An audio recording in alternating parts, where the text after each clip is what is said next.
ગામ ખાતે આવેલ A1 હાઇટ્સ રેસિડેન્સીના રહીશોએ બિલ્ડરો સામે બળાપો કાઢી પૂરતી સુવિધા ન આપી હોવાને રૂપિયા પડાવ્યા હોવાનો આક્ષેપ કર્યા હતા અને સાથે માટલા ફોડી અને થાળી બેલણ વગાડી નારેબાજી કરી હતી। બિલ્ડરો લોકોને મોટી વાતો કરી અને વિવિધ સુવિધાઓ આપવાની વાતો સાથે મકાનો વેચી દે છે અને ત્યારબાદ સુવિધાઓ પૂરી પાડતા ન હોવાનો આક્ષેપ કરાઈ રહ્યો છે। ત્યારે ફરી આવો જ એક આક્ષેપ કરવામાં આવ્યો છે, જેમાં પૂણા ગામ ખાતે આવેલ A1 હાઇટ્સ રેસિડેન્સી કે જે 12 માળની બિલ્ડિંગ છે ત્યાં પ્રાથમિક સુવિધાના નામે બિલ્ડરોએ વેટ ઉતારી છે। સુરત મહાનગરપાલિકાના નિયમોનું ઉલ્લંઘન કરી ફાયર NOC અને BOC મેળવી લઈ બિલ્ડરો સોસાયટીને રામ ભરોસે મૂકી નીકળી ગયા છે।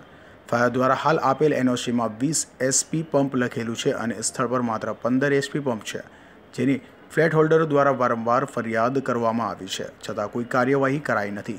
તો એલોટેડ કાર પાર્કિંગ નથી, હલકી ગુણવત્તાની લિફ્ટ સહિતના આક્ષેપો ફ્લેટ હોલ્ડરોએ કર્યા હતા અને માટલા ફોડી થાળી બેલણ વગાડી નારેબાજી કરી બિલ્ડરો સામે આક્ષેપો કર્યા હતા। સાંભળો શું કહે છે ફ્લેટ હોલ્ડરો।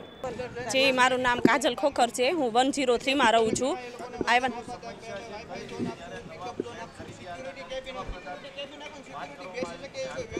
જો એ લોકોએ તો ઘણો બધો એવો ઉલ્લેખ કર્યો હતો કે તમને આટલી સુવિધા આપવામાં આવશે, આવું બધું કરવામાં આવશે, એટલે તો અહીંયા લોકોએ ફ્લેટ લીધા હોય, પૂરતી કિંમત ભરીને અમે લોકોએ ઘરના મકાન રાખ્યા છે।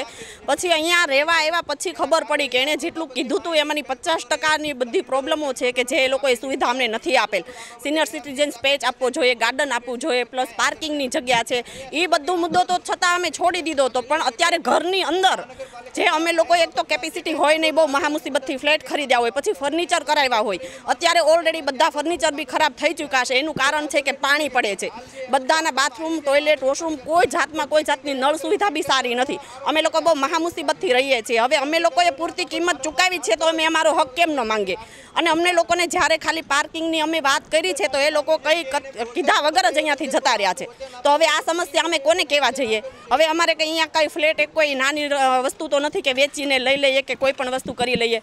તો અત્યારે અહીંયા બધા જે રહેતા હોય બધા મધ્યમ વર્ગના છે કે કોઈ બીજું મકાન લઈ શકે, પણ એ લોકોને આટલી સુવિધા ઉપર ધ્યાન આપવું જોઈએ। તો અત્યારે અમને કોઈ જાતનો જવાબ આપતા નથી ને એ લોકો જતા રહ્યા છે। તો અમે મીડિયા થ્રુ દ્વારા એને સમજાવવા માંગીએ છીએ કે ભાઈ અમે ખાલી અમારો હક માંગીએ છીએ, અમારે કોઈ જબરજસ્તી વસ્તુ તમારી પાસેથી નથી જોતી। જેનો તમે ઉલ્લેખ કર્યો છે, ઓલરેડી તમે કહી ચૂક્યા છો જે તમારે આપવું જોઈએ, તો અત્યારે જવાબ બી નહીં આપવાનો તો લોકો શું કરે? અમે લોકો ક્યાં જવાના, કોને કહેવાના? જયેશભાઈ આસોંદરિયા, એક વિરોધ એ માટે કરવાનો છે કે આપણે કોઈ સુવિધા એણે આપેલ નથી। ફ્લેટ લીધો ત્યારે બધી એણે બ્રોશર પણ અમને દર્શાવ્યું હતું અને પાછળની જગ્યા ત્યારે કોમન દિવાલ નહોતી મારેલી અને ઠેઠ નાળિયેરી લગેલ બતાવેલું હતું બધાને।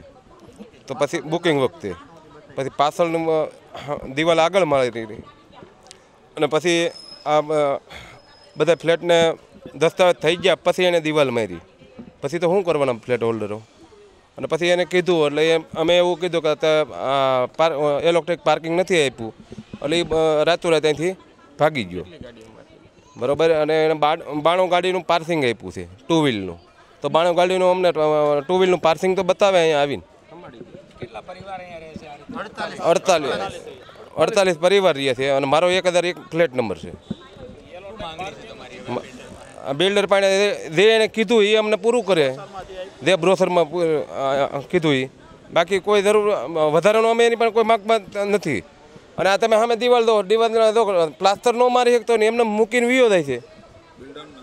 બિલ્ડરનો અરવિંદભાઈ અકબર અને ભાગીદારી પેઢી શ્રીજી ડેવલપર।